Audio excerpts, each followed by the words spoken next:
Good morning বন্ধুরা, আপনারা কেমন আছেন? আমি তো খুব ভালো আছি। তো আজকে রবীন্দ্র জয়ন্তীর দিন, তো আজকে দেখানো হবে যে আমাদের বাড়ি আমার মা কি কি রান্না করছে আর কি কি কাটছে। চলো দেখি। এটা কি করছো? এটা হচ্ছে কলার ভেতরে যে থোরটা থাকে সেটা ভাজা হবে, এই যে তার জন্য এটা কাটছি। আর বন্ধুরা, এটা না খেতে সেই টেস্টি হয়। তারপরে হবে আজকে যে বুটের ডাল, কাঁঠাল, তারপরে কাঁচা আম, এটা সজনা, এগুলা দিয়ে, আর এর মধ্যে করলা দেবো। এটা দিয়ে হচ্ছে বুটের ডাল হবে।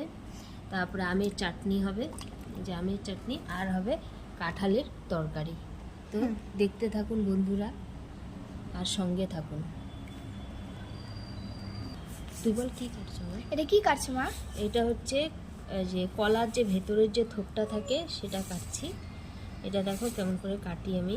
এই যে প্রথমে উপরের ছালটা সমস্তটা ফেলে দিলাম, ফেলে দিয়ে এই যে এমন করে কাইটে এই যে এমন করে এটা নিয়ে নিলাম।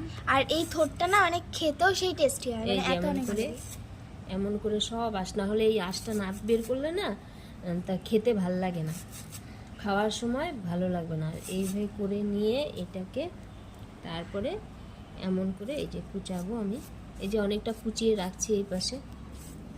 পরে এটাকে মানে ভাজা টাইপ, এটাকে হলুদ লবণ দিয়ে চটকায়ে জলটা ফেলে দিব। এই যে আলুটা কাটা হয়ে আছে, আর এখানে এগুলাও তো আছেই, আর এখানে এটা আরও কাটছে। আপনাদের এখানে তো ধরটা কাটা হচ্ছে, তো আমি একটা জিনিস বলছি যে আপনাদের যদি এত রান্নার ভিডিও আমরা দিচ্ছি, আপনাদের যদি একটু হলেও ভালো লাগে তো আপনারা লাইক, শেয়ার, সাবস্ক্রাইব এবং কমেন্টস করে দিতে পারেন। আর এটা অবশ্যই অবশ্যই আপনাদের বাড়ি যে আপনারা টেস্ট করেন কেমন হয়। আই থিঙ্ক আপনারা টেস্ট করেছেন, তো এই পদ্ধতিতে একবার টেস্ট করেন, অবশ্যই ভালো লাগবে। তো টেস্ট করবেন অবশ্যই। তো থোরটা পুরো কাটা হয়ে গেছে, দেখতেই পাচ্ছ সবাই, এটা থোরটা তো কাটা হয়ে গেছে। এবার হলুদ লবণ দিয়ে এটাকে চটকানো হবে, ঠিক আছে?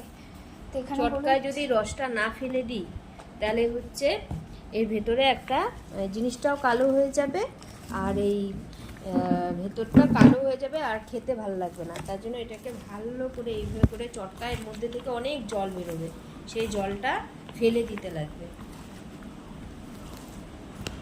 তো দেখতেই পাচ্ছেন বন্ধুরা, প্রথমে কেমন সাদা ছিল, আর এখন কিন্তু যদি আপনারা ভালো করে দেখবেন তো এখান থেকে কিন্তু রসের মতন বার হচ্ছে, ঠিক আছে? তো পরে যখন জলটা ফেলাবে তখনও আমরা দেখাবো যে কেমন করে কতটা জল কি বার হয়, নাহলে আপনাদের মধ্যে একটা কোশ্চেন মার্ক থাকবে যে কেমন করে বার হয়। তো দেখবেন সবাই। তো জলটা প্রায় বার হয়েই গেছে, এবার মা বসাচ্ছে কড়াই, তারপরে দেখাবো কি হবে। এবার যদি আপনারা ভালো করে দেখেন তো এখান থেকে কিন্তু আপনারা দেখতে পাচ্ছেন যে জলটা একটু কিন্তু বার হয়েছে। একটু ভালো করে দেখবেন আর বলবেন যে বার হয়েছে কি না।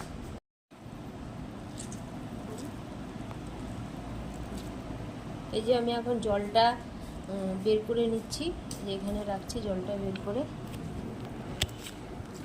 এভাবে করে সবগুলোর ভেতর থেকে এভাবে মুট মুট করে এই যে জল বের করে নিতে লাগবে। এভাবে করে কত জল বেরোচ্ছে,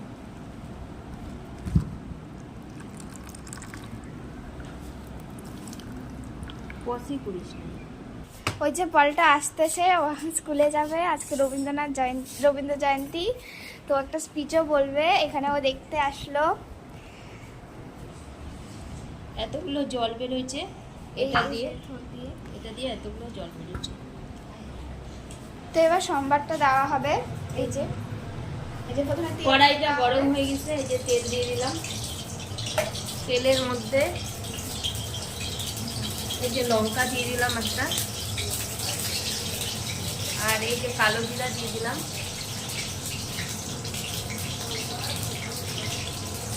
দিয়ে একটু নাড়ায় দিলাম। এবার কুচানো ওই যে ফুটটা এটা এখানে দিয়ে দিলাম।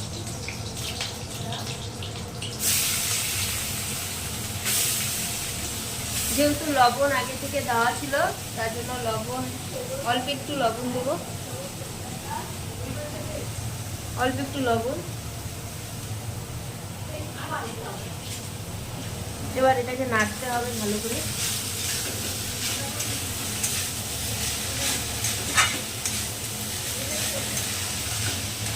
এবার একটু ঢাকা দিয়ে দেবো।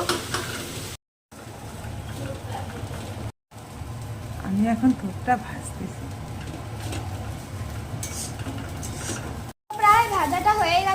তেল দিবে।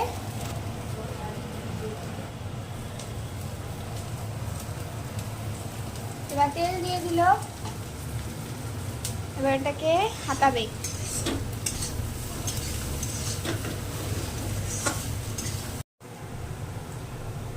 নামাও। তো হয়ে গেছে ভাজাটা, এখন এই যে মা নামায় নিচ্ছে। এটা কিন্তু অনেকক্ষণ ধরে ভাজতে হয়, একদম ভাতের থেকেও বেশি টাইম লাগে এটা ভাজতে, আর অনেকক্ষণ ধৈর্য সহকারে এটা ভাজতে লাগে। তাহলে দেখো ভাজাটা হয়ে গেছে, ঠোঁট ভাজা। আছে ভাত, এখানে আছে ওই থোড়টা, আর এখানে আছে একটা সিদ্ধ ডাল, যেটা আর মেনুটা আমি দেখাতে পারিনি। তো আরও ডিম ভাজা দিচ্ছে, ওটা দেখাবো পরে।